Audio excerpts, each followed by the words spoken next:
जो भी साथी हमारे एसएससी जीडी कांस्टेबल 2025 की तैयारी कर रहे हैं, उन सभी के लिए वीडियो बहुत ज़्यादा महत्वपूर्ण होगा क्योंकि इस वीडियो में साथी हम लोग एसएससी जीडी से संबंधित जीके जीएस के महत्वपूर्ण प्रश्नों की चर्चा करेंगे जो आपके विगत वर्षों में पूछे भी गए हैं।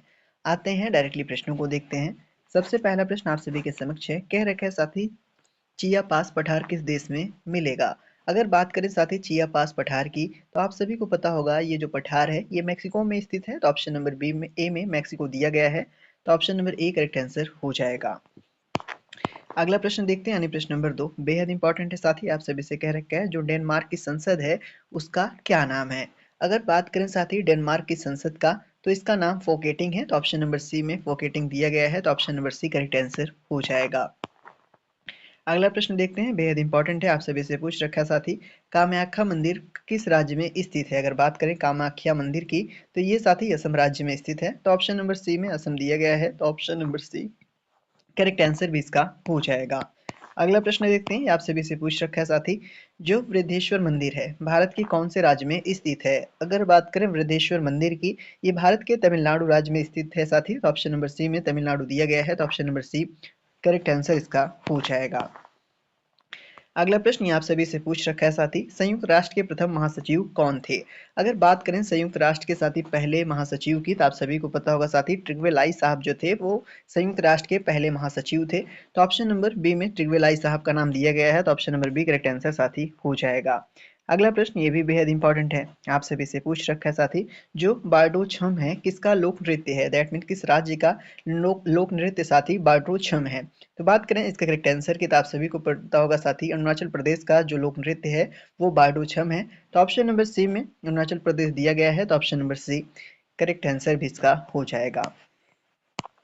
अगला प्रश्न आप सभी के लिए बेहद इंपॉर्टेंट है, आप सभी से पूछ रखा है साथी भारत के पहले सीएनजी ट्रैक्टर के मालिक कौन बने हैं। अगर बात करें भारत के पहले सीएनजी ट्रैक्टर के मालिक की तो आप सभी को पता होना चाहिए नितिन गडकरी साहब हैं, तो ऑप्शन नंबर सी में नितिन गडकरी साहब का नाम दे रखा है, तो option number C correct answer हो जाएगा।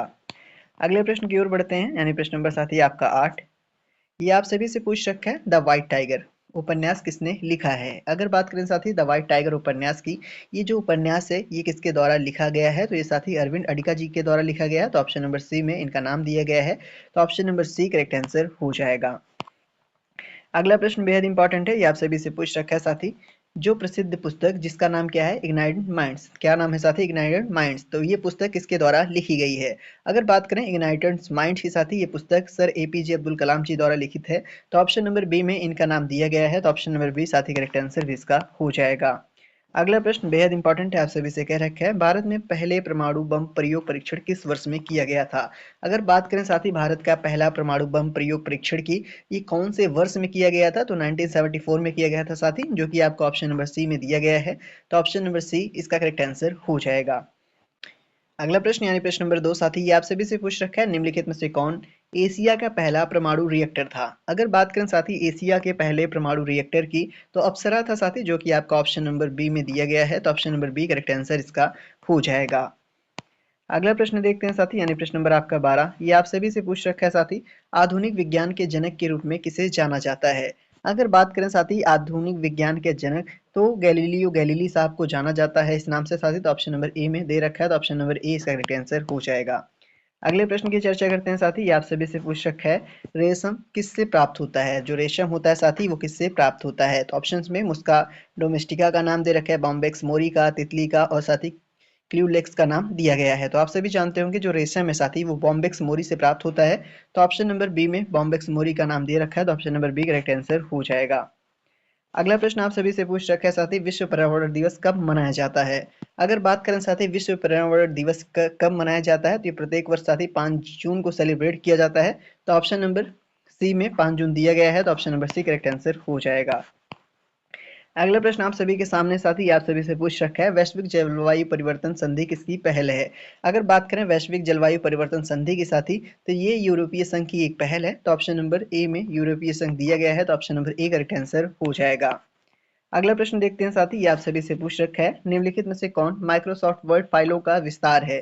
दिए गए ऑप्शन में से ऐसा कौन सा है साथी जो माइक्रोसॉफ्ट वर्ड फाइलों का विस्तार है, तो ऑप्शन में डॉक एक्स का दे रखा है, एमडब्ल्यूडी दे रखा है साथी, DCOX दे रखा है, DOCD का नाम दे रखा है। तो बात करें इसके करेक्ट आंसर की तो आप सभी जानते होंगे साथी, जो माइक्रोसॉफ्ट वर्ड फाइलों का विस्तार है वो डॉक एक्स है। तो ऑप्शन नंबर ए में दिया गया है, तो option number A correct answer भी हो जाएगा। अगला प्रश्न आप सभी से पूछ रखा है, किसी वेबसाइट या फिर ब्राउजर के मुख्य पृष्ठ को क्या कहा जाता है? बेहद इंपॉर्टेंट है। कह रखा है साथी, किसी जो वेबसाइट होती है कोई या फिर जो ब्राउजर होता है, उसका जो मुख्य पृष्ठ होता है, मेन जो पेज होता है साथी, उसको आप किस नाम से जानते हो? तो किस नाम से जानते हो साथी आप सभी? उसको होम पेज के नाम से। तो ऑप्शन नंबर बी में होम पेज दिया गया है, तो ऑप्शन नंबर बी इसका करेक्ट आंसर भी साथी आपका हो जाएगा।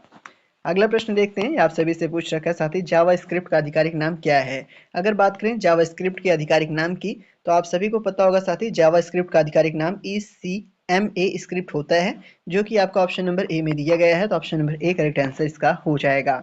अगला प्रश्न आप सभी के समक्ष है, ये कह रखा है साथी, जूल में क्या मापा जाता है? दिए गए ऑप्शन में से साथी जूल में क्या मापा जाता है? तो साथी जूल में वेग को क्या मापा जाता है? नहीं। बल को? नहीं। अगर बात करें शक्ति, तो बिल्कुल नहीं साथी, जूल को शक्ति में नहीं माप, मतलब जूल में शक्ति नहीं मापी जा सकती है। तो किसको मापा जाता है साथी? ऊर्जा को। तो ऑप्शन नंबर सी है, तो सी को करेक्ट आंसर आप बताओगे, क्योंकि जूल को साथी जूल में ऊर्जा को मापा जाता है। तो option number C correct answer हो जाएगा। अगला प्रश्न आप सभी के समक्ष है, कह रखा है साथी, प्रकाश यात्रा करता है, जो प्रकाश होता है साथी, कैसा किस रेखा में यात्रा करता है? तो साथी आप सभी को पता होगा सरल रेखा में। तो ऑप्शन नंबर सी में दिया गया है सरल रेखा, तो option number C correct answer हो जाएगा। अगला प्रश्न आप सभी से पूछ रखा है साथी, निम्नलिखित में से कौन सा ज्वालामुखी नहीं है? अगर बात करें साथी इसके करेक्ट आंसर की, तो इनमें से केवल एक ही है जो ज्वालामुखी नहीं है। बाकी साथी माउंट वेसुवियस जो है, कोटोबैक्सी है, माउंट एटना है, ये सभी साथी ज्वालामुखी हैं। जबकि आपका माउंट ब्लैंक जो है साथी, ये कोई ज्वालामुखी नहीं है। ये क्या है साथी? ये एक सर्वोच्च चोटी है। तो ऑप्शन नंबर ए में दे रखा है इसका नाम साथी, तो ऑप्शन नंबर ए इसका करेक्ट आंसर हो जाएगा। अगला प्रश्न देखते हैं, आप सभी से पूछ रखा है साथी, भूमध्य सागर और लाल सागर को जोड़ने वाली नहर कौन सी है? दिए गए ऑप्शन में से साथी ऐसी कौन सी नहर है जो भूमध्य सागर को भी जोड़ती हो और साथ ही लाल सागर को भी जोड़ती हो? इन दोनों सागर को जोड़ने वाली एक नहर है, जिसका नाम है साथी स्वेज नहर। तो ऑप्शन नंबर बी में स्वेज नहर दिया गया है, तो option number B correct answer हो जाएगा। अगला प्रश्न देखते हैं साथी, आप सभी से पूछ रखा है, स्विट्जरलैंड में कौन सी पर्वत श्रृंखला है? दिए गए ऑप्शन में से साथी स्विट्जरलैंड में कौन सी पर्वत श्रृंखला स्थित है? तो साथी एल्प्स पर्वतमाला जो है वो स्विट्जरलैंड में स्थित है। तो ऑप्शन नंबर ए में दिया गया है, तो option number A correct answer भी हो जाएगा। अगला प्रश्न आप सभी से पूछ रखा है साथी, भूमध्य सागर का सबसे बड़ा द्वीप कौन सा है? आप सभी जानते होंगे साथी भूमध्य सागर के सबसे बड़े द्वीप के बारे में। तो जो भी साथी हमारे जानते होंगे वो कमेंट में जरूर आंसर बताएंगे।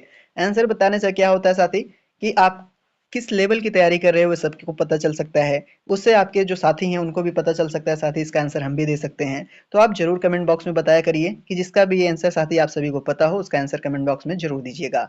अगर बात करें भूमध्य सागर के सबसे बड़े द्वीप की, तो सिली है साथी, तो सॉरी सिसिली है साथी। तो ऑप्शन नंबर डी में सिसिली दे रखा है, तो ऑप्शन नंबर डी इसका करेक्ट आंसर हो जाएगा। अगला प्रश्न आप सभी के समक्ष है, आप सभी से पूछ रखा है, पृथ्वी का कौन सा भाग मैग्मा का प्रमुख स्रोत है? साथ ही काफी इंपॉर्टेंट प्रश्न है। दिए गए ऑप्शन में से पृथ्वी का ऐसा कौन सा भाग है जो मैग्मा का प्रमुख स्रोत है? तो साथ ही जो मेंटल है वो मैग्मा का प्रमुख स्रोत होता है। तो ऑप्शन नंबर डी में दिया गया है, तो option number D correct answer हो जाएगा। अगला प्रश्न आप सभी के समक्ष है, कह रखा है साथी, भारत में पीर बुधान का मेला प्रतिवर्ष कहाँ लगता है? बेहद इंपॉर्टेंट है, एसएससी जीडी के एग्जाम में कई बार पूछा गया है। अगर बात करें साथी पीर बुधान मेला की, तो ये मेला जो है साथी, पीर बुधान मेला जो है वो एमपी में लगता है, दैट मीन मध्य प्रदेश में लगता है। तो ऑप्शन नंबर ए में मध्य प्रदेश दिया गया है, तो option number A correct answer हो जाएगा। अगला प्रश्न कह रखा है साथी, लोसोंग निम्नलिखित में से किस भारतीय राज्य का त्योहार है? दिए गए ऑप्शन में से साथी जो लोसोंग है, दिए गए ऑप्शन में से किस भारतीय राज्य का त्योहार है? ऑप्शन में मेघालय, गोवा, सिक्किम और अरुणाचल प्रदेश दे रखा है। तो आप सभी को पता होगा साथी, सिक्किम का दैट मीन राज्य जो लोसोंग है, ये साथी आपका सिक्किम का राज्य, मतलब इसका त्योहार है साथी, सिक्किम राज्य का त्योहार है। तो ऑप्शन नंबर सी में सिक्किम दिया गया है, तो option number C correct answer हो जाएगा। अगला प्रश्न कह रखा है, भारत में सर्वोच्च न्यायालय की पहली महिला मुख्य न्यायाधीश कौन थे? साथी एम फातिमा बीबी जी थी। तो ऑप्शन नंबर बी में इनका नाम दिया गया है, तो ऑप्शन नंबर बी इसका करेक्ट आंसर हो जाएगा। अगला प्रश्न कह रखा है साथी, वंदे मातरम किस ग्रंथ में से संकलित है? दैट मीन वंदे मातरम किस ग्रंथ से संकलित किया गया है? तो आनंद मठ से किया गया था साथी। ऑप्शन नंबर डी में आनंद मठ दिया गया है, तो option number D correct answer इसका हो जाएगा। अगला प्रश्न आप सभी के समक्ष है, आप सभी से पूछ रखा है, भारत का राष्ट्रीय आदर्श वाक्य क्या है? दिए गए ऑप्शन में से भारत का राष्ट्रीय आदर्श वाक्य क्या है? ऑप्शंस में सत्यमेव जयते दे रखा है, वंदे मातरम दे रखा है, जय जवान जय किसान दे रखा है, जय हिंद दे रखा है। तो साथ ही सत्यमेव जयते भारत का राष्ट्रीय आदर्श वाक्य है। तो ऑप्शन नंबर ए में दे रखा है सत्यमेव जयते, तो option number A correct answer हो जाएगा। अगला प्रश्न आप सभी के समक्ष है, कह रखा है साथी निम्नलिखित में से कौन सी नृत्य शैली मार्शल आर्ट प्रथाओं से ली गई है। बेहद इंपॉर्टेंट प्रश्न है, कह रखा है साथी दिए गए ऑप्शन में से ऐसी कौन सी नृत्य शैली है जो मार्शल आर्ट प्रथाओं से ली गई है। तो साथी दिए गए ऑप्शन में से छाऊ जो है वो मार्शल आर्ट प्रथाओं से ली गई शैली है, नृत्य शैली है। तो ऑप्शन नंबर सी में साथी छऊ दे रखा है, तो option number C correct answer हो जाएगा। अगला प्रश्न है आज का आखिरी प्रश्न है, आपसे भी से कह रखा है ढिमसा किस राज्य का आधिकारिक लोक नृत्य है। ढिमसा जो है साथी ये कौन से राज्य का आधिकारिक लोक नृत्य है। तो ये साथी आंध्र प्रदेश का है, तो ऑप्शन नंबर बी में आंध्र प्रदेश दिया गया है, तो option number B correct answer हो जाएगा। आज के लिए इतना ही, मिलते हैं अपने अगले वीडियो में, तब तक के लिए धन्यवाद।